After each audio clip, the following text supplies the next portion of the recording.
Love Among the Chickens by P.G. Wodehouse. Chapter 8. A Little Dinner at Eucridge's. "Edwin comes today," said Mrs. Eucridge. "And the Derricks," said Eucridge, sawing at the bread in his energetic way. "Don't forget the Derricks, Milly." "No, dear. Mrs. Beale is going to give us a very nice dinner. We talked it over yesterday." "Who is Edwin?" I asked.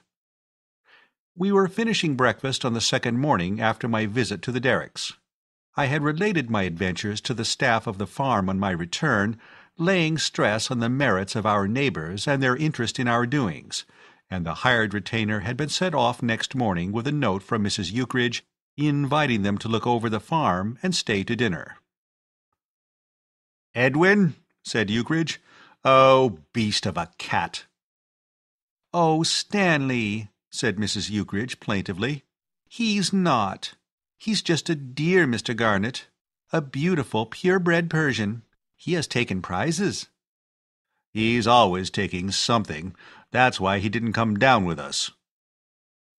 "A great, horrid beast of a dog bit him, Mr. Garnet, and poor Edwin had to go to a cat's hospital." "And I hope," said Eucridge, "the experience will do him good. Sneak the dog's dinner, Garnet, under his very nose, if you please." Naturally, the dog lodged a protest. "I'm so afraid that he will be frightened of Bob. He will be very timid, and Bob's so boisterous. Isn't he, Mr. Garnet?" "That's all right," said Eucridge. "Bob won't hurt him, unless he tries to steal his dinner. In that case, we will have Edwin made into a rug." "Stanley doesn't like Edwin," said Mrs. Eucridge sadly. Edwin arrived early in the afternoon and was shut into the kitchen. He struck me as a handsome cat, but nervous. The Derricks followed 2 hours later. Mr. Chase was not of the party. "Tom had to go to London," explained the professor, "or he would have been delighted to come. It was a disappointment to the boy, for he wanted to see the farm." "He must come some other time," said Eucridge. "We invite inspection. Look here," he broke off suddenly. We were nearing the fowl run now, Mrs. Eucridge walking in front with Phyllis Derrick. "Were you ever at Bristol?" "Never, sir," said the professor. "Because I knew just such another fat little buffer there a few years ago. Gay old bird he was, he—" "This is the fowl run, Professor," I broke in, with a moist, tingling feeling across my forehead and up my spine.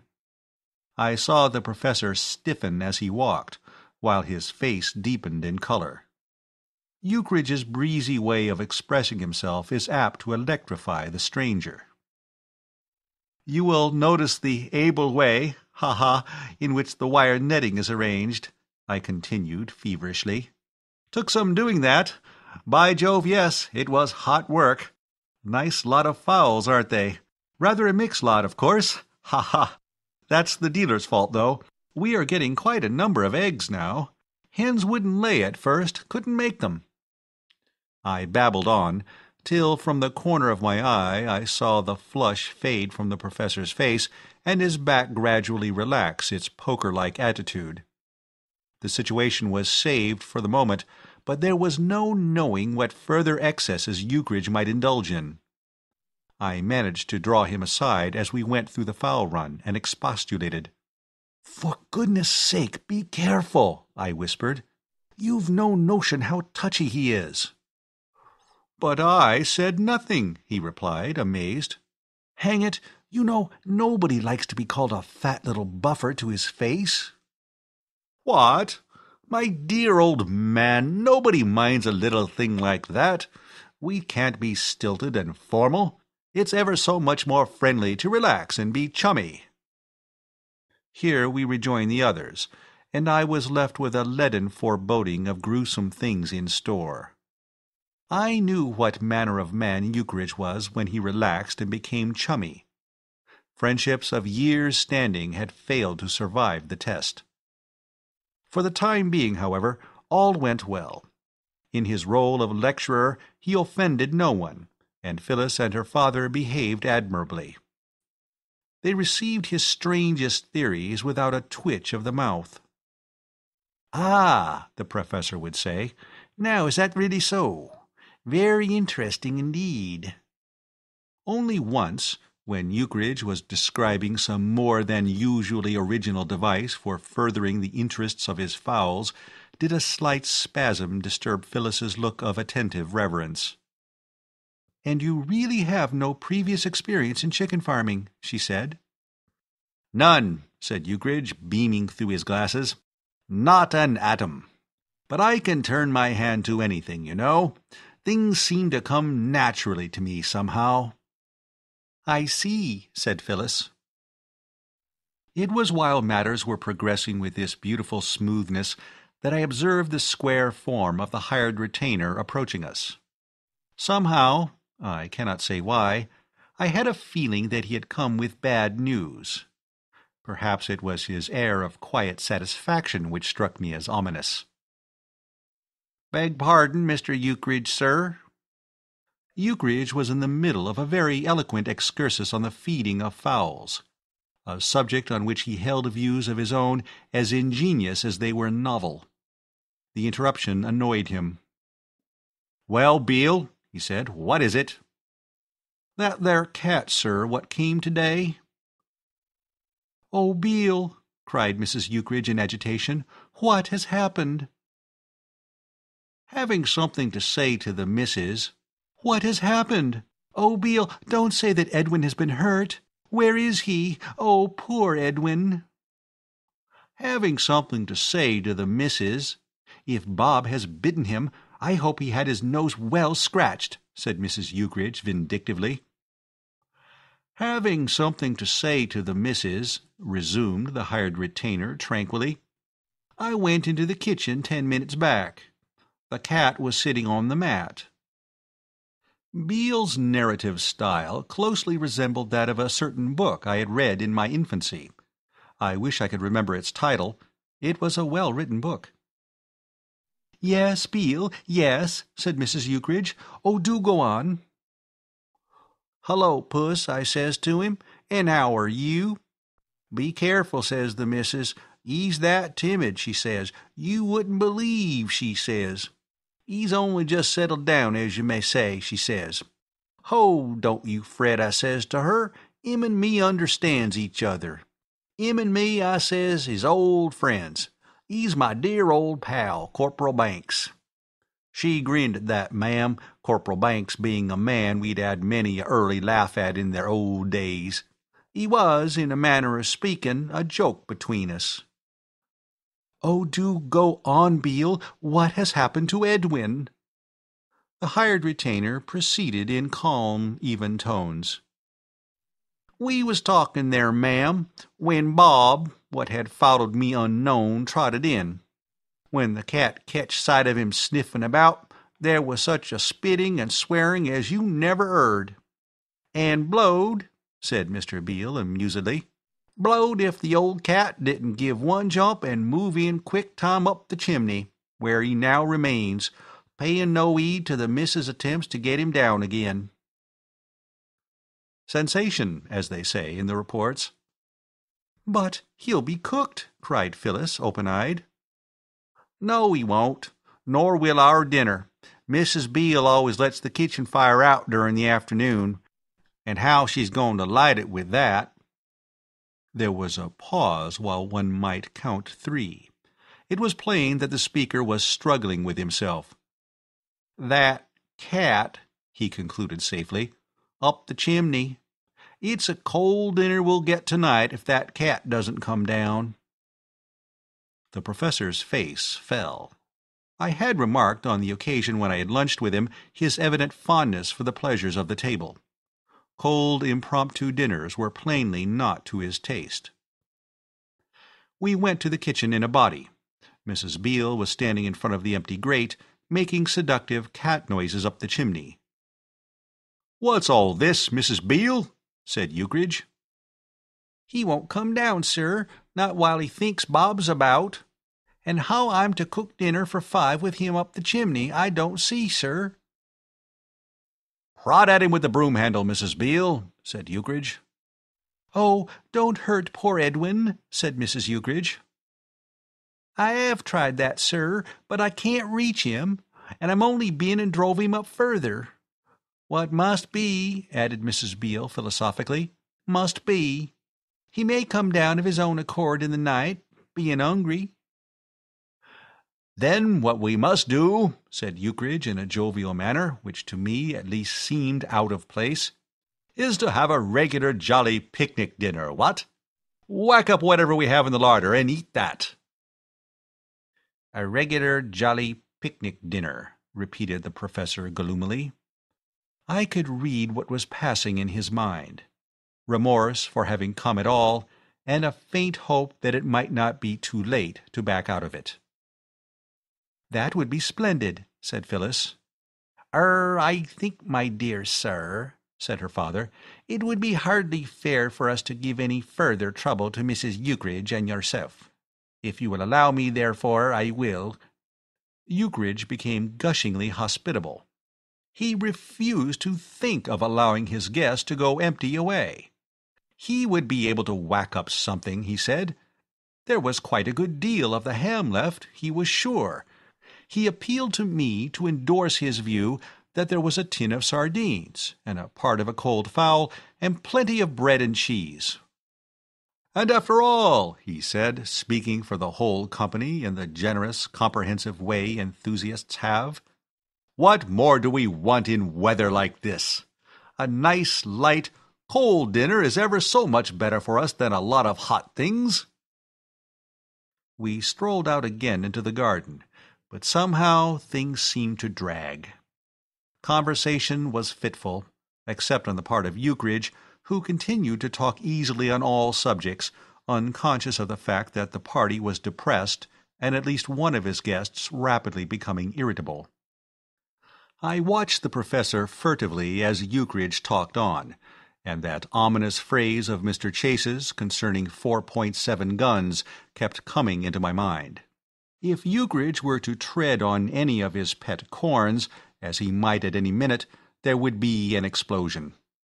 The snatching of dinner from his very mouth, as it were, and the substitution of a bread and cheese and sardines menu had brought him to the frame of mind when men turn and rend their nearest and dearest. The sight of the table, when at length we filed into the dining-room, sent a chill through me. It was a meal for the very young or the very hungry. The uncompromising coldness and solidity of the viands was enough to appall a man conscious that his digestion needed humoring. A huge cheese faced us in almost a swashbuckling way. I do not know how else to describe it. It wore a blatant, rakish, ne me impugn l'assassin air, and I noticed that the professor shivered slightly as he saw it. Sardines, looking more oily and uninviting than anything I had ever seen, appeared in their native tin beyond the loaf of bread. There was a ham in its third quarter, and a chicken which had suffered heavily during a previous visit to the table. Finally, a black bottle of whiskey stood grimly beside Ukridge's plate. The professor looked like the sort of a man who drank claret of a special year, or nothing. We got through the meal somehow, and did our best to delude ourselves into the idea that it was all great fun. But it was a shallow pretense. The professor was very silent by the time we had finished. Ukridge had been terrible. The professor had forced himself to be genial. He had tried to talk. He had told stories. And when he began one, his stories would have been the better for a little more briskness and condensation. Ukridge almost invariably interrupted him before he had got halfway through, without a word of apology, and started on some anecdote of his own. He furthermore disagreed with nearly every opinion the professor expressed. It is true that he did it all in such a perfectly friendly way, and was obviously so innocent of any intention of giving offence that another man, or the same man at a better meal, might have overlooked the matter. But the professor, robbed of his good dinner, was at the stage when he had to attack somebody. Every moment I had been expecting the storm to burst. It burst after dinner. We were strolling in the garden, when some demon urged Eucridge, apropos of the professor's mention of Dublin, to start upon the Irish question. I had been expecting it momentarily, but my heart seemed to stand still when it actually arrived. Eucridge probably knew less about the Irish question than any male adult in the kingdom, but he had boomed forth some very positive opinions of his own on the subject before I could get near enough to him to whisper a warning. When I did, I suppose I must have whispered louder than I had intended, for the professor heard me, and my words acted as the match to the powder. "He's touchy about Ireland, is he?" he thundered. "Drop it, is it? And why? Why, sir? I'm one of the best-tempered men that ever came from Dublin, let me tell you, and I will not stay here to be insulted by the insinuation that I cannot discuss Ireland as calmly as anyone in this company or out of it. Touchy about Ireland, is it? Touchy?" "But, Professor—" "Take your hand off my arm, Mr. Garnet. I will not be treated like a child. I am as competent to discuss the affairs of Ireland without heat as any man, let me tell you." "Father—" "And let me tell you, Mr. Eucridge, that I consider your opinions poisonous. Poisonous, sir. And you know nothing whatever about the subject, sir. Every word you say betrays your profound ignorance. I don't wish to see you or to speak to you again. Understand that, sir. Our acquaintance began today, and it will cease today. Good night to you, sir. Come, Phyllis, me dear. Mrs. Eucridge, good night." End of Chapter 8. Love Among the Chickens by P.G. Wodehouse. Chapter 9. Dies Irae. Why is it, I wonder, that stories of retribution calling at the wrong address strike us as funny instead of pathetic? I myself had been amused by them many a time. In a book which I had read only a few days before our cold dinner party, a shopwoman, annoyed with an omnibus conductor, had thrown a superannuated orange at him. It had found its billet not on him, but on a perfectly inoffensive spectator. The missile, said the writer, hit a young copper full in the eyeball. I had enjoyed this when I read it, but now that fate had arranged a precisely similar situation, with myself in the role of the young copper, the fun of the thing appealed to me not at all. It was Eucridge who was to blame for the professor's regrettable explosion and departure, and he ought, by all laws of justice, to have suffered for it. As it was, I was the only person materially affected. It did not matter to Eucridge. He did not care twopence one way or the other. If the professor were friendly, he was willing to talk to him by the hour on any subject, pleasant or unpleasant. If, on the other hand, he wished to have nothing more to do with us, it did not worry him. He was content to let it go. Eucridge was a self-sufficing person. But to me it was a serious matter. More than serious. If I had done my work as historian with an adequate degree of skill, the reader should have gathered by this time the state of my feelings. I did not love as others do, none ever did that I've heard tell of. My passion was a byword through the town she was, of course, the belle of. At least it was, fortunately, not quite that, but it was certainly genuine and most disturbing, and it grew with the days. Somebody with a taste for juggling with figures might write a very readable page or so of statistics in connection with the growth of love. In some cases it is, I believe, slow. In my own, I can only say that Jack's beanstalk was a backward plant in comparison. It is true that we had not seen a great deal of one another, and that when we had met, our interview had been brief and our conversation conventional. But it is the intervals between the meeting that do the real damage. Absence, I do not claim the thought as my own, makes the heart grow fonder. And now, thanks to Eucridge's amazing idiocy, a barrier had been thrust between us. Lord knows the business of fishing for a girl's heart is sufficiently difficult and delicate without the addition of needless obstacles. To cut out the naval miscreant under equal conditions would have been a task ample enough for my modest needs. It was terrible to have to re-establish myself in the good graces of the professor before I could do so much as begin to dream of Phyllis. Eucridge gave me no balm. "Well, after all," he said, when I pointed out to him quietly but plainly my opinion of his tactlessness, "what does it matter? Old Derek isn't the only person in the world. If he doesn't want to know us, laddie, we just jolly well pull ourselves together and stagger on without him. It's quite possible to be happy without knowing old Derek. Millions of people are going about the world at this moment, singing like larks out of pure light-heartedness who don't even know of his existence. And as a matter of fact, old horse, we haven't time to waste making friends and being the social pets. Too much to do on the farm. Strict business is the watchword, my boy. We must be the keen, tense men of affairs, or before we know where we are, we shall find ourselves right in the gumbo. I've noticed, Garney, old horse, that you haven't been the whale for work lately that you might be. You must buckle to, laddie. There must be no slackness. We are at a critical stage. On our work now depends the success of the speculation. Look at those damned cocks. They're always fighting. Heave a stone at them, laddie, while you're up. What's the matter with you? You seem pipped. Can't get the novel off your chest, or what? You take my tip and give your brain a rest. Nothing like manual labor for clearing the brain. All the doctors say so. Those coops ought to be painted today or tomorrow. Mind you, I think old Derek would be all right if one persevered." "And didn't call him a fat little buffer and contradict everything he said and spoil all his stories by breaking in with chestnuts of your own in the middle?" I interrupted with bitterness.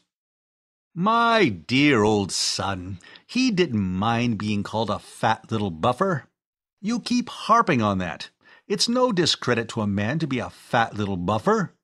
Some of the noblest men I have met have been fat little buffers. What was the matter with old Derek was a touch of liver. I said to myself, when I saw him eating cheese, that fellow's going to have a nasty shooting pain sooner or later. I say, laddie, just heave another rock or two at those cocks, will you? They'll slay each other." I had hoped, fearing the while that there was not much chance of such a thing happening, that the professor might get over his feeling of injury during the night and be as friendly as ever next day. But he was evidently a man who had no objection whatever to letting the sun go down upon his wrath, for when I met him on the following morning on the beach, he cut me in the most uncompromising manner. Phyllis was with him at the time, and also another girl, who was, I supposed, from the strong likeness between them, her sister. She had the same mass of soft brown hair, but to me she appeared almost commonplace in comparison. It is never pleasant to be cut dead, even when you have done something to deserve it. It is like treading on nothing where one imagined a stair to be. In the present instance, the pang was mitigated to a certain extent, not largely, by the fact that Phyllis looked at me. She did not move her head, and I could not have declared positively that she moved her eyes, but nevertheless she certainly looked at me. It was something. She seemed to say that duty compelled her to follow her father's lead, and that the act must not be taken as evidence of any personal animus. That, at least, was how I read off the message. 2 days later, I met Mr. Chase in the village. "Hullo, so you're back," I said. "You've discovered my secret," he admitted. "Will you have a cigar or a coconut?" There was a pause. "Trouble, I hear, while I was away," he said. I nodded. "The man I live with, Eucridge, did what you warned me against, touched on the Irish question." "Home Rule?" "He mentioned it among other things." "And the professor went off?" "Like a bomb." "He would. So now you have parted brass rags. It's a pity." I agreed. I am glad to say that I suppressed the desire to ask him to use his influence, if any, with Mr. Derrick to effect a reconciliation. I felt that I must play the game. To request one's rival to give one assistance in the struggle, to the end that he may be the more readily cut out, can hardly be considered cricket. "I ought not to be speaking to you, you know," said Mr. Chase. "You're under arrest." "He's still—" I stopped for a word. "Very much so. I'll do what I can." "It's very good of you." "But the time is not yet ripe. He may be said at present to be simmering down." "I see. Thanks. Goodbye." "So long." And Mr. Chase walked on with long strides to the Cobb. The days passed slowly. I saw nothing more of Phyllis or her sister. The professor I met once or twice on the links. I had taken earnestly to golf in this time of stress. Golf is the game of disappointed lovers. On the other hand, it does not follow that because a man is a failure as a lover, he will be any good at all on the links. My game was distinctly poor at first, but a round or two put me back into my proper form, which is fair. The professor's demeanor at these accidental meetings on the links was a faithful reproduction of his attitude on the beach. Only by a studied imitation of the absolute stranger did he show that he had observed my presence. Once or twice, after dinner, when Eucridge was smoking one of his special cigars, while Mrs. Eucridge nursed Edwin, now moving in society once more and in his right mind, I lit my pipe and walked out across the fields through the cool summer night till I came to the hedge that shut off the Derricks' grounds. Not the hedge through which I had made my first entrance, but another lower and nearer the house. Standing there under the shade of a tree, I could see lighted windows of the drawing-room. Generally there was music inside, and the windows being opened on account of the warmth of the night, I was able to make myself a little more miserable by hearing Phyllis sing. It deepened the feeling of banishment. I shall never forget those furtive visits. The intense stillness of the night, broken by the occasional rustling in the grass or the hedge, the smell of the flowers in the garden beyond, the distant drone of the sea. God makes such nights all white and still, for's yous to look and listen. Another day had generally begun before I moved from my hiding-place and started for home, surprised to find my limbs stiff and my clothes bathed with dew. End of Chapter 9.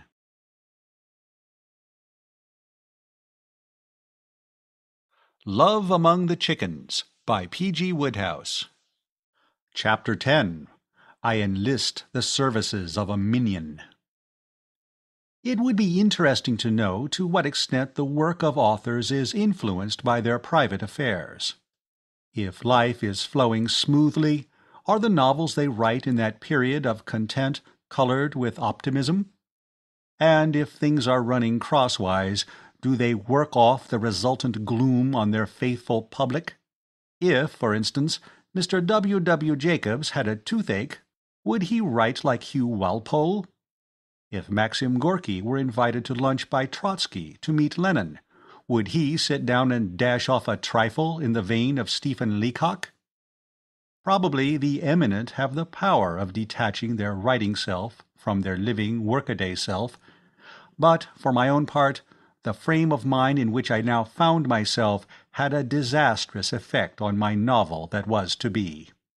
I had designed it as a light comedy effort. Here and there a page or two to steady the reader and show him what I could do in the way of pathos if I cared to try, but in the main a thing of sunshine and laughter.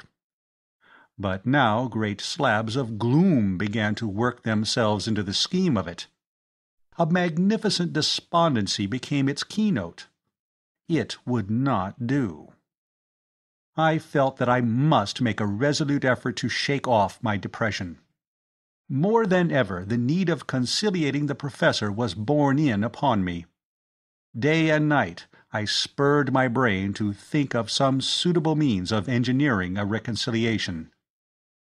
In the meantime, I worked hard among the fowls, drove furiously on the links, and swam about the harbor when the affairs of the farm did not require my attention. Things were not going well on our model chicken farm. Little accidents marred the harmony of life in the fowl run. On one occasion, a hen, not Aunt Elizabeth, I am sorry to say, fell into a pot of tar and came out an unspeakable object. Eucridge put his spare pair of tennis shoes in the incubator to dry them, and permanently spoiled the future of half a dozen eggs which happened to have got there first. Chickens kept straying into the wrong coops, where they got badly pecked by the residents. Edwin slew a couple of Wyandottes, and was only saved from execution by the tears of Mrs. Eucridge. In spite of these occurrences, however, his buoyant optimism never deserted Eucridge. "After all," he said, "what's one bird more or less? Yes, I know I made a fuss when that beast of a cat lunched off those two, but that was simply the principle of the thing. I'm not going to pay large sums for chickens purely in order that a cat, which I've never liked, can lunch well. Still, we've plenty left, and the eggs are coming in better now, though we've still a deal of leeway to make up yet in that line. I got a letter from Whiteley's this morning asking when my first consignment was going to arrive. You know, these people make a mistake in hurrying a man. It annoys him. It irritates him. When we really get going, Garney, my boy, I shall drop Whiteley's. I shall cut them out of my list and send my eggs to their trade rivals. They shall have a sharp lesson. It's a little hard. Here am I, worked to death looking after things down here, and these men have the impertinence to bother me about their wretched business. Come in and have a drink, laddie, and let's talk it over." It was on the morning after this that I heard him calling me in a voice in which I detected agitation. I was strolling about the paddock, as was my habit after breakfast, thinking about Phyllis and trying to get my novel into shape.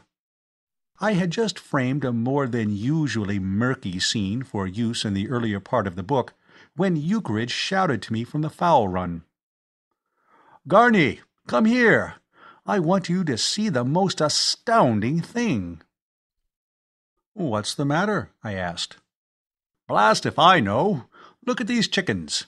They've been doing that for the last half-hour." I inspected the chickens. There was certainly something the matter with them.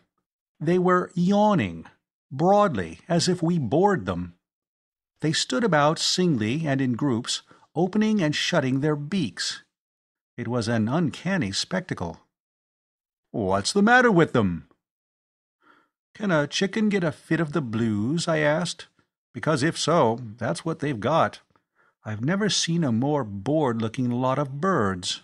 "Oh, do look at that poor little brown one by the coop," said Mrs. Eucridge sympathetically. "I'm sure it's not well. See, it's lying down. What can be the matter with it?" "I'll tell you what we'll do," said Eucridge. "We'll ask Beale. He once lived with an aunt who kept fowls. He'll know all about it. Beale—" No answer. "Beale!" A sturdy form in shirt-sleeves appeared through the bushes, carrying a boot. We seemed to have interrupted him in the act of cleaning it. "Beale, you know all about fowls. What's the matter with these chickens?" The hired retainer examined the blasé birds with a wooden expression on his face. "Well?" said Eucridge. "The old thing 'ere," said the hired retainer, "is these 'ere fowls have been and got the roup." I had never heard of the disease before, but it sounded bad. "Is that what makes them yawn like that?" said Mrs. Eucridge. "Yes, ma'am." "Poor things." "Yes, ma'am." "And have they all got it?" "Yes, ma'am." "What ought we to do?" asked Eucridge. "Well, my aunt, sir, when her fowls 'ad the roup, she gave them snuff." "Gave them snuff, she did," he repeated with relish, "every morning." "Snuff?" said Mrs. Eucridge. "Yes, ma'am. She gave 'em snuff till their eyes bubbled." Mrs. Eucridge uttered a faint squeak at this vivid piece of word-painting. "And did it cure them?" asked Eucridge. "No, sir," responded the expert soothingly. "Oh, go away, Beale, and clean your beastly boots," said Eucridge. "You're no use. Wait a minute. Who would know about this infernal roup thing? One of those farmer chaps would, I suppose. Beale, go off to the nearest farmer and give him my compliments, and ask him what he does when his fowls get the roup." "Yes, sir." "No, I'll go, Eucridge," I said. "I want some exercise." I whistled to Bob, who was investigating a mole heap in the paddock, and set off in the direction of the village of Up Lyme to consult Farmer Lee on the matter. He had sold us some fowls shortly after our arrival, so might be expected to feel a kindly interest in their ailing families. The path to Up Lyme lies across deep-grassed meadows. At intervals it passes over a stream by means of a footbridge. The stream curls through the meadows like a snake. And at the first of these bridges I met Phyllis. I came upon her quite suddenly. The other end of the bridge was hidden from my view. I could hear somebody coming through the grass, but not till I was on the bridge did I see who it was. We reached the bridge simultaneously. She was alone. She carried a sketching block. All nice girls sketch a little. There was room for one alone on the footbridge, and I drew back to let her pass. It being the privilege of woman to make the first sign of recognition, I said nothing. I merely lifted my hat in a non-committing fashion. "Are you going to cut me, I wonder?" I said to myself. She answered the unspoken question as I hoped it would be answered. "Mr. Garnet," she said, stopping at the end of the bridge. A pause. "I couldn't tell you so before, but I am so sorry this has happened." "Oh, thanks awfully," I said, realizing as I said it the miserable inadequacy of the English language. At a crisis, when I would have given a month's income to have said something neat, epigrammatic, suggestive, yet withal courteous and respectful, I could only find a hackneyed, unenthusiastic phrase, which I should have used in accepting an invitation from a bore to lunch with him at his club. "Of course, you understand, my friends must be my father's friends." "Yes," I said so gloomily, "I suppose so." "So you must not think me rude if I— "Cut me?" said I, with masculine coarseness. "Don't seem to see you," said she, with feminine delicacy, "when I am with my father. You will understand?" "I shall understand." "You see," she smiled, "you are under arrest, as Tom says." Tom! "I see," I said. "Goodbye." "Goodbye." I watched her out of sight, and went on to interview Mr. Lee. We had a long and intensely uninteresting conversation about the maladies to which chickens are subject. He was verbose and reminiscent. He took me over his farm, pointing out as we went Dorkings with pasts, and Cochin Chinas which he had cured of diseases generally fatal, on, as far as I could gather, Christian Science principles.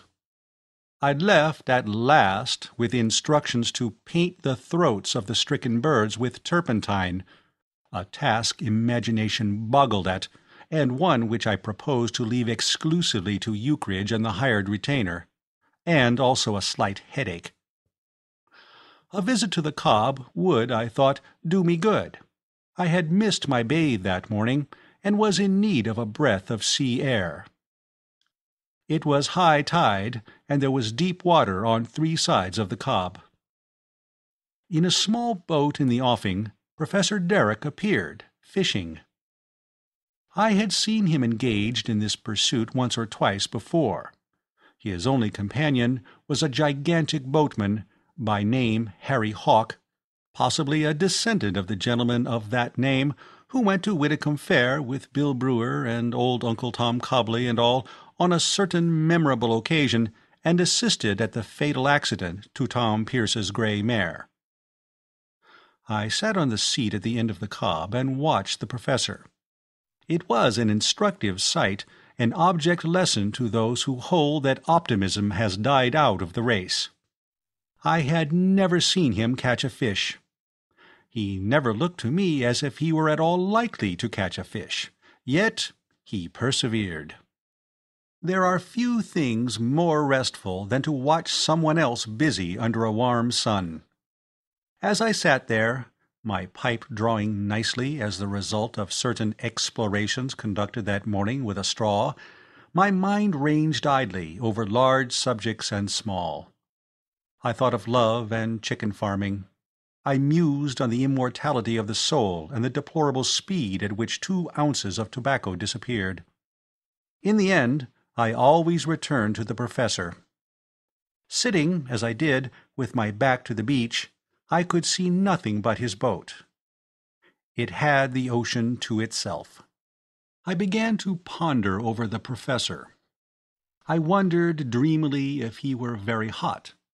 I tried to picture his boyhood.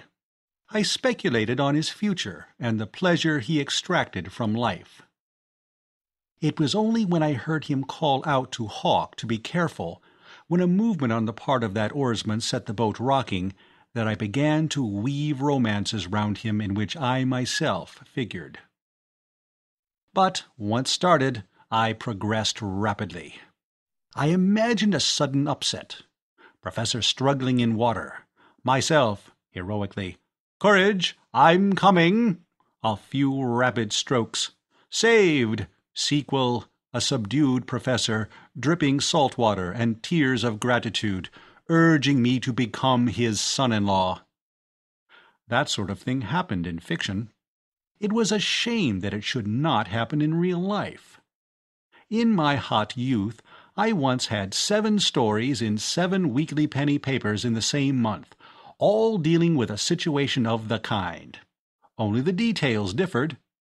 In Not Really a Coward, Vincent Devereux had rescued the Earl's daughter from a fire, whereas in Hilda's hero it was the peppery old father whom Tom Slingsby saved, singularly enough, from drowning. In other words, I, a very mediocre scribbler, had effected 7 times in a single month what the powers of the universe could not manage once, even on the smallest scale. It was precisely 3 minutes to 12, I had just consulted my watch, that the great idea surged into my brain. At 4 minutes to 12, I had been grumbling impotently at Providence. By 2 minutes to 12, I had determined upon a manly and independent course of action. Briefly, it was this. Providence had failed to give satisfaction. I would, therefore, cease any connection with it and start a rival business on my own account. After all, if you want a thing done well, you must do it yourself. In other words, since a dramatic accident and rescue would not happen of its own accord, I would arrange one for myself. Hawke looked to me the sort of man who would do anything in a friendly way for a few shillings. I had now to fight it out with conscience. I quote the brief report, which subsequently appeared in the Recording Angel. 3-round contest, Conscience, Celestial, B.C., v. J. Garnett, unattached. Round 1. Conscience came to the scratch smiling and confident, led off lightly with a statement that it would be bad for a man of the professor's age to get wet. Garnett countered heavily, alluding to the warmth of the weather and the fact that the professor habitually enjoyed a bathe every day. Much sparring. Conscience not quite so confident, and apparently afraid to come to close quarters with this man. Time called, with little damage done. Round 2. Conscience, much freshened by the half-minute's rest, fainted with the charge of deceitfulness, and nearly got home heavily with, "What would Phyllis say if she knew?" Garnet, however, sidestepped cleverly with, "But she won't know," and followed up the advantage with a damaging, "Besides, it's all for the best." The round ended with a brisk rally on general principles, Garnet crowding in a lot of work. Conscience down twice and only saved by the call of time. Round 3 and last. Conscience came up very weak, and with Garnet as strong as ever, it was plain that the round would be a brief one. This proved to be the case. Early in the second minute, Garnet cross-countered with, "All's fair in love and war." Conscience down and out. The winner left the ring without a mark. I rose, feeling much refreshed. That afternoon I interviewed Mr. Hawke in the bar-parlour of the Net and Mackerel. "Hawke," I said to him darkly, over a mystic and conspirator-like pot of ale, "I want you, next time you take Professor Derrick out fishing—" Here I glanced round, to make sure that we were not overheard. "To upset him." His astonished face rose slowly from the pot of ale, like a full moon. "What'd I do that for?" he gasped. "5 shillings, I hope," said I, "but I am prepared to go 10. He gurgled. I encored his pot of ale. He kept gurgling. I argued with the man. I spoke splendidly. I was eloquent, but at the same time concise. My choice of words was superb. I crystallized my ideas into pithy sentences which a child could have understood. And at the end of half an hour he had grasped the salient points of the scheme. Also, he imagined that I wished the professor upset by way of a practical joke. He gave me to understand that this was the type of humour which was to be expected from a gentleman from London. I am afraid he must at one period in his career have lived at one of those watering places at which trippers congregate. He did not seem to think highly of the Londoner. I let it rest at that. I could not give my true reason, and this served as well as any.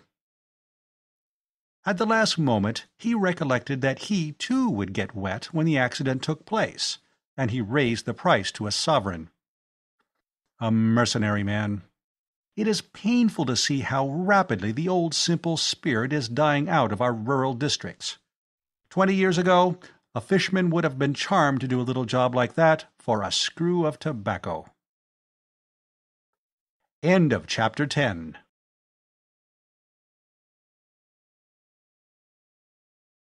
Love Among the Chickens by P.G. Wodehouse. Chapter 11. The Brave Preserver.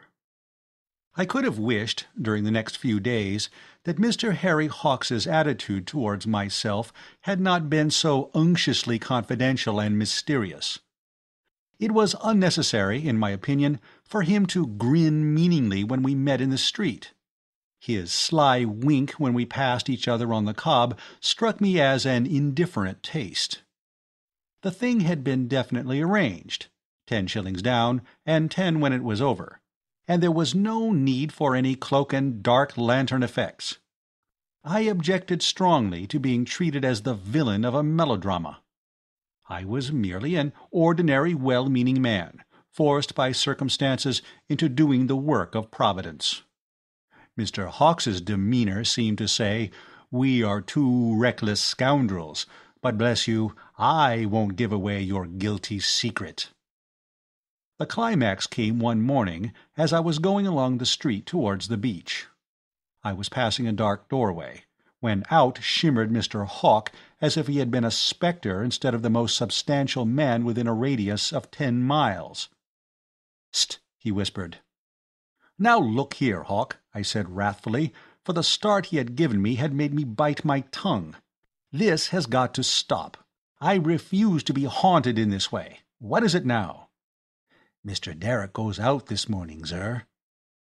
"Thank goodness for that," I said. "Get it over this morning, then, without fail. I couldn't stand another day of it." I went on to the cob, where I sat down. I was excited. Deeds of great import must shortly be done. I felt a little nervous. It would never do to bungle the thing. Suppose by some accident I were to drown the professor?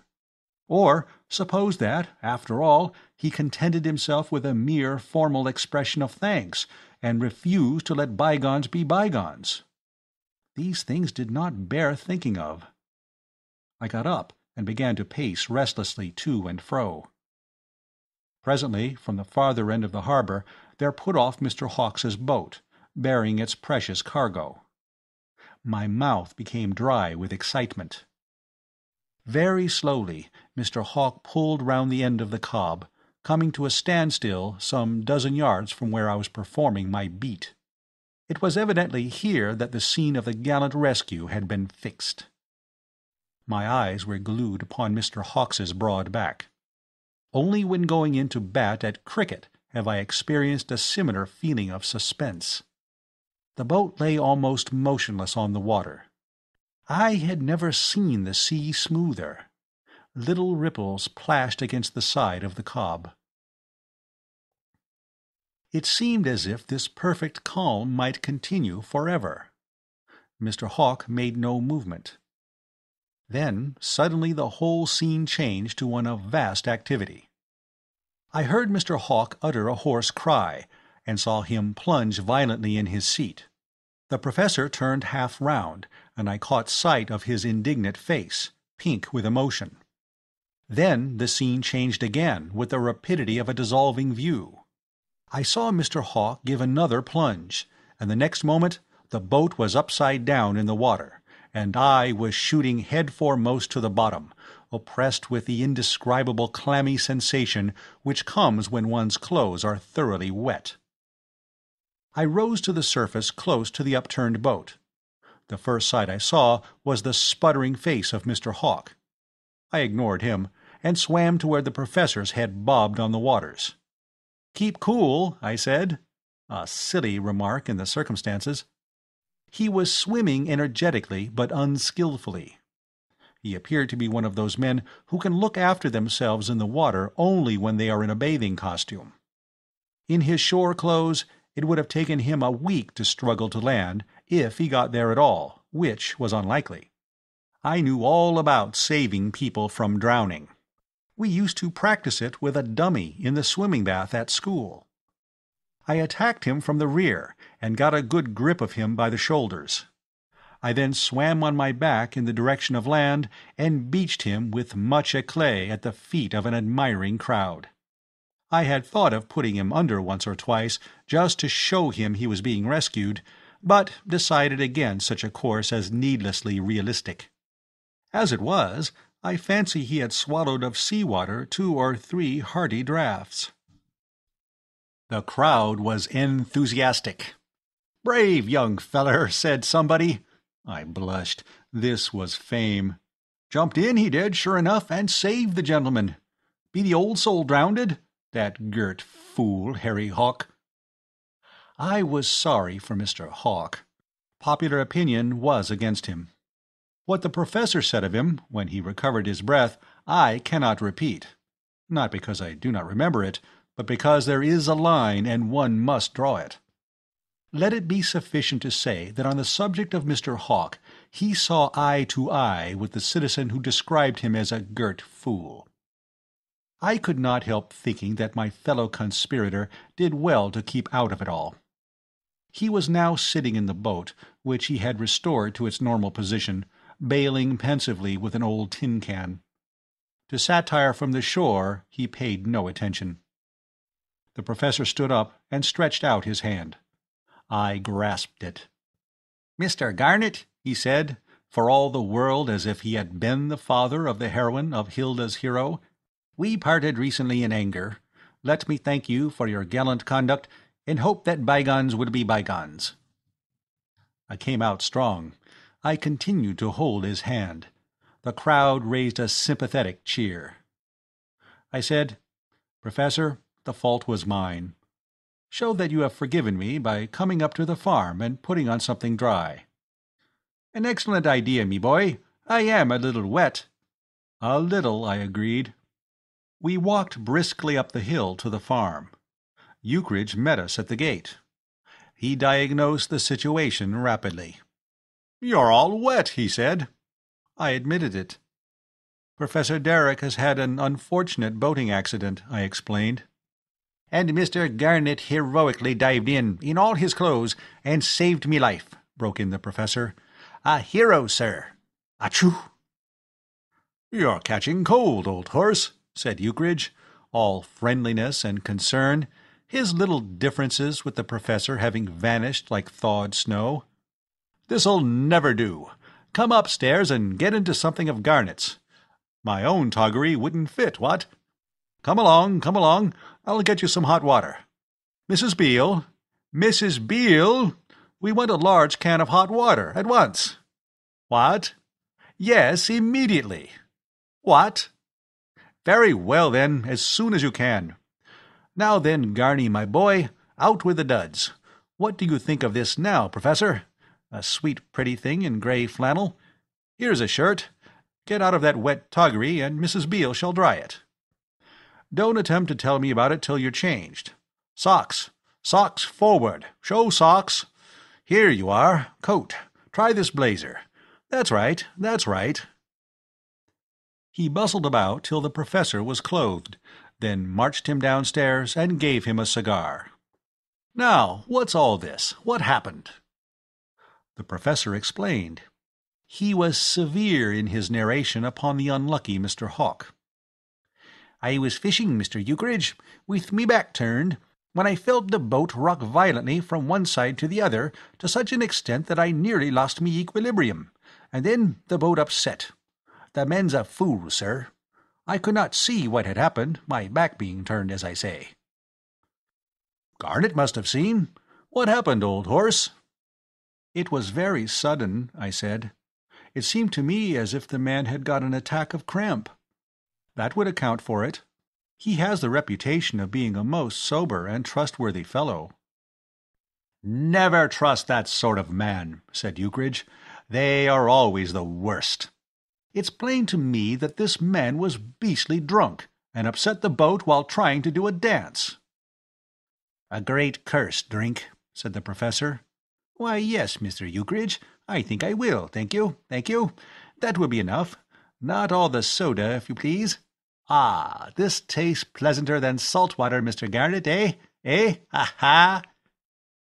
He was in the best of tempers, and I worked strenuously to keep him so.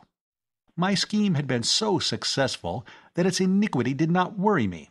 I have noticed that this is usually the case in matters of this kind. It is the bungled crime that brings remorse. We must go round the links together one of these days, Mr. Garnet, said the professor. I have noticed you there on several occasions, playing a strong game. I have lately taken to using a wooden putter. It is wonderful what a difference it makes. Golf is a great bond of union. We wandered about the grounds, discussing the game, the entente cordiale growing more firmly established every moment. We must certainly arrange a meeting, concluded the professor. I shall be interested to see how we stand with regard to one another. I have improved my game considerably since I have been down here, considerably. My only feat worthy of mention since I started the game, I said, has been to have a round with Angus McLurkin at St. Andrews.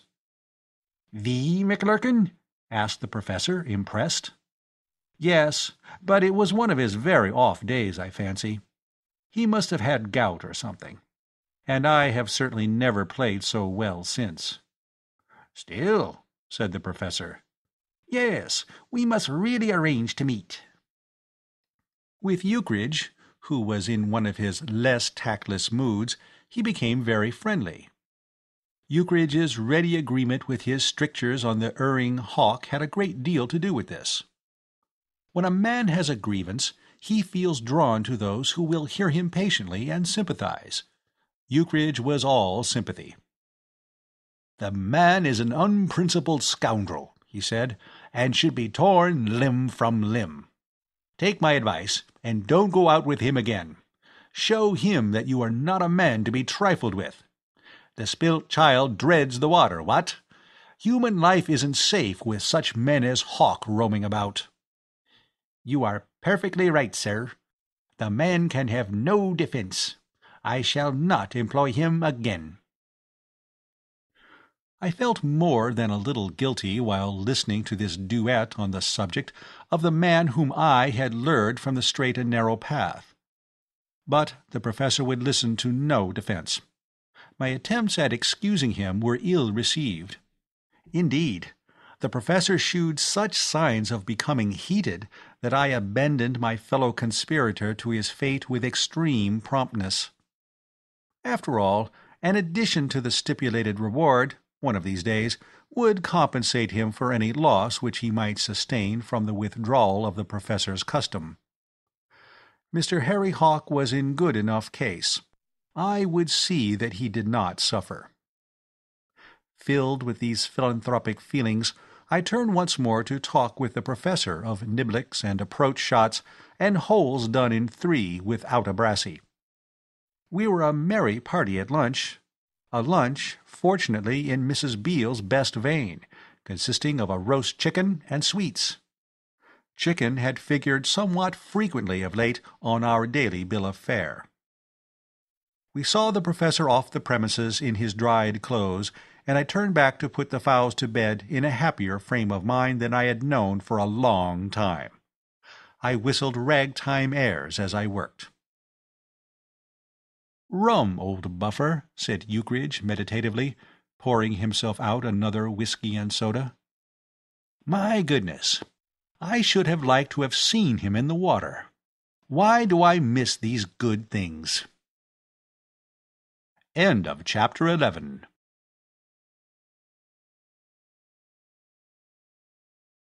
Love Among the Chickens by P.G. Wodehouse. Chapter 12. Some Emotions and Yellow Lupin. The fame which came to me through that gallant rescue was a little embarrassing. I was a marked man. Did I walk through the village, heads emerged from windows, and eyes followed me out of sight. Did I sit on the beach, groups formed behind me and watched in silent admiration. I was the man of the moment. "If we'd wanted an advertisement for the farm," said Eucridge on one of these occasions, "we couldn't have had a better one than you, Garney, my boy. You have brought us 3 distinct orders for eggs during the last week. And I'll tell you what it is. We need all the orders we can get that'll bring us in ready money. The farm is in a critical condition. The coffers are low, deuced low. I'll tell you another thing. I'm getting precious tired of living on nothing but chicken and eggs. So's Milly, though she doesn't say so." "So am I," said, "and I don't feel like imitating your wife's proud reserve. I never want to see a chicken again. As for eggs, they are far too much for us." For the last week, monotony had been the keynote of our commissariat. We had had cold chicken and eggs for breakfast, boiled chicken and eggs for lunch, and roast chicken and eggs for dinner. Meals became a nuisance, and Mrs. Beale complained bitterly that we did not give her a chance. She was a cook who would have graced an alderman's house and served up noble dinners for gourmets, and here she was in this remote corner of the world, ringing the changes on boiled chicken and roast chicken and boiled eggs and poached eggs. Mr. Whistler, set to paint signboards for public houses, might have felt the same restless discontent. As for her husband, the hired retainer, he took life as tranquilly as ever, and seemed to regard the whole thing as the most exhilarating farce he had ever been in. I think he looked on Eucridge as an amiable lunatic, and was content to rough it a little in order to enjoy the privilege of observing his movements. He made no complaints of the food. When a man has supported life for a number of years on incessant army beef, the monotony of daily chicken and eggs scarcely strikes him. "The fact is," said Eucridge, "these tradesmen round here seem to be a sordid, suspicious lot. They clamour for money." He mentioned a few examples. Vickers, the butcher, had been the first to strike, with the remark that he would like to see the color of Mr. Eucridge's money before supplying further joints. Dawlish, the grocer, had expressed almost exactly similar sentiments 2 days later, and the ranks of these passive resistors had been receiving fresh recruits ever since. To a man, the tradesmen of Combe Regis seemed as deficient in simple faith as they were in Norman blood. "Can't you pay some of them a little on account?" I suggested. "It would set them going again." "My dear old man," said Eucridge impressively, "we need every penny of ready money we can raise for the farm. The place simply eats money. That infernal roup let us in for I don't know what." That insidious epidemic had indeed proved costly. We had painted the throats of the chickens with the best turpentine, at least Eucridge and Beale had, but in spite of their efforts, dozens had died, and we had been obliged to sink much more money than was pleasant in restocking the run. The battle which took place on the first day after the election of the new members was a sight to remember. The results of it were still noticeable in the depressed aspect of certain of the recently enrolled. "No," said Eucridge, summing up, "these men must wait. We can't help their troubles. Why, good gracious, it isn't as if they've been waiting for the money long. We've not been down here much over a month. I never heard of such a scandalous thing. 'Pon my word, I've a good mind to go round and have a straight talk with one or two of them. I come and settle down here, and stimulate trade, and give them large orders, and they worry me with bills when they know I'm up to my eyes in work looking after the fowls. One can't attend to everything. The business is just now at its most crucial point. It would be fatal to pay any attention to anything else with things as they are. These scoundrels will get paid all in good time." It is a peculiarity of situations of this kind that the ideas of debtor and creditor as to what constitutes a good time never coincide. I am afraid that, despite the urgent need for strict attention to business, I was inclined to neglect my duties about this time. I had got into the habit of wandering off, either to the links, where I generally found the professor, sometimes Phyllis, or on long walks by myself. There was one particular walk along the cliffs, through some of the most beautiful scenery I have ever set eyes on, which more than any other suited my mood. I would work my way through the woods till I came to a small clearing on the very edge of the cliff. There I would sit and smoke by the hour. If ever I am stricken with smoker's heart, or staggers, or tobacco amblyopia, or any other of the cheery things which doctors predict for the devotee of the weed, I shall feel that I sowed the seeds of it that summer in that little clearing overlooking the sea. A man in love needs much tobacco. A man thinking out a novel needs much tobacco. I was in the grip of both maladies. Somehow I found that my ideas flowed more readily in that spot than in any other. I had not been inside the professor's grounds since the occasion when I had gone in through the boxwood hedge. But on the afternoon following my financial conversation with Eucridge, I made my way thither, after a toilet which, from its length, should have produced better results than it did. Not for 4 whole days had I caught so much as a glimpse of Phyllis. I had been to the links 3 times, and had met the professor twice, but on both occasions she had been absent. I had not the courage to ask after her. I had an absurd idea that my voice or my manner would betray me in some way. I felt that I should have put the question with such an exaggerated show of indifference that all would have been discovered.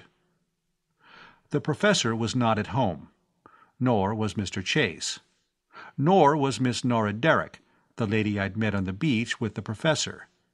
Miss Phyllis, said the maid, was in the garden. I went into the garden. She was sitting under the cedar by the tennis lawn, reading. She looked up as I approached. I said it was a lovely afternoon. after which there was a lull in the conversation. I was filled with a horrid fear that I was boring her. I had probably arrived at the very moment when she was most interested in her book. She must, I thought, even now be regarding me as a nuisance, and was probably rehearsing bitter things to say to the maid for not having had the sense to explain that she was out. "I called in the hope of seeing Professor Derrick," I said. "You will find him on the links," she replied. It seemed to me that she spoke wistfully. "Oh, it doesn't matter," I said. "It wasn't anything important." This was true. If the professor had appeared then and there, I should have found it difficult to think of anything to say to him which would have accounted to any extent for my anxiety to see him. "How are the chickens, Mr. Garnet?" said she. The situation was saved. Conversationally, I am like a clockwork toy. I have to be set going. On the affairs of the farm, I could speak fluently.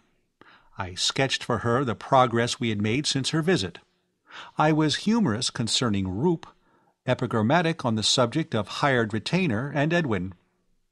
"Then the cat did come down from the chimney?" said Phyllis. We both laughed, and, I can answer for myself, I felt the better for it. "He came down the next day," I said, "and made an excellent lunch of one of our best fowls. He also killed another, and only just escaped death himself at the hands of Eucridge." "Mr. Eucridge doesn't like him, does he?" "If he does, he dissembles his love. Edwin is Mrs. Eucridge's pet. He is the only subject on which they disagree. Edwin is certainly in the way on a chicken farm. He has got over his fear of Bob, and is now perfectly lawless. We have to keep a steady eye on him." "And have you had any success with the incubator? I love incubators. I have always wanted to have one of my own, but we have never kept fowls." "The incubator has not done all that it should have done," I said. "Eucridge looks after it, and I fancy his methods are not the right methods. I don't know if I've got the figures absolutely correct, but Eucridge reasons on these lines. He says you are supposed to keep the temperature up to 105 degrees. I think he said 105. Then the eggs are supposed to hatch in a week or so. He argues that you may just as well keep the temperature at 72 and wait a fortnight for your chickens. I am certain there's a fallacy in the system somewhere, because we never seem to get as far as the chickens. But Eucridge says his theory is mathematically sound, and he sticks to it." "Are you quite sure that the way you are doing it is the best way to manage a chicken farm?" "I should very much doubt it. I am a child in these matters. I had only seen a chicken in its wild state once or twice before we came down here. I had never dreamed of being an active assistant on a real farm. The whole thing began like Mr. George Ade's Fable of the Author. An author, myself, was sitting at his desk trying to turn out any old thing that could be converted into breakfast food, when a friend came in and sat down on the table, and told him to go right on and not mind him." "Did Mr. Eucridge do that?" "Very nearly that. He called at my rooms one beautiful morning when I was feeling desperately tired of London and overworked and dying for a holiday, and suggested that I should come to Combe Regis with him and help him farm chickens. I have not regretted it." "It's a lovely place, isn't it?" "The loveliest I have ever seen. How charming your garden is." "Shall we go and look at it? You have not seen the whole of it." As she rose, I saw her book, which she had laid face downwards on the grass beside her. It was the same much-enduring copy of The Manoeuvres of Arthur. I was thrilled. This patient perseverance must surely mean something. She saw me looking at it. "Did you draw Pamela from anybody?" she asked suddenly. I was glad now that I had not done so. The wretched Pamela, once my pride, was for some reason unpopular with the only critic about whose opinion I cared, and had fallen accordingly from her pedestal. As we wandered down from the garden path, she gave me her opinion of the book. In the main, it was appreciative. I shall always associate the scent of yellow lupin with the higher criticism. "Of course, I don't know anything about writing books," she said. "Yes," my tone implied, or I hope it did, that she was an expert on books, and that if she was not, it didn't matter. "But I don't think you do your heroines well. I have just got The Outsider." My other novel, Bastable and Kirby, 6 shillings, satirical, all about society, of which I know less than I know about chicken farming. Slated by Times and Spectator. Well received by London Mail and Winning Post. "And," continued Phyllis, "Lady Maud is exactly the same as Pamela in the Manoeuvres of Arthur. I thought you must have drawn both characters from someone you knew." "No," I said, "no, purely imaginary." "I am so glad," said Phyllis. And then neither of us seemed to have anything to say. My knees began to tremble. I realized that the moment had arrived when my fate must be put to the touch. And I feared that the moment was premature. We cannot arrange these things to suit ourselves. I know that the time was not yet ripe, but the magic scent of the yellow lupin was too much for me. "Miss Derrick," I said hoarsely. Phyllis was looking with more intentness than the attractions of the flower justified at a rose she held in her hand. The bee hummed in the lupin. "Miss Derrick," I said, and stopped again. "I say, you people," said a cheerful voice, "tea is ready. Hello, Garnet, how are you? That medal arrived yet from the Humane Society?" I spun around. Mr. Tom Chase was standing at the end of the path. The only word that could deal adequately with the situation slapped against my front teeth. I grinned a sickly grin. "Well, Tom," said Phyllis. And there was, I thought, just the faintest tinkle of annoyance in her voice. "I've been bathing," said Mr. Chase, apropos de botte. "Oh," I replied. "And I wish," I added, "that you'd drowned yourself." But I added it silently to myself. End of chapter 12.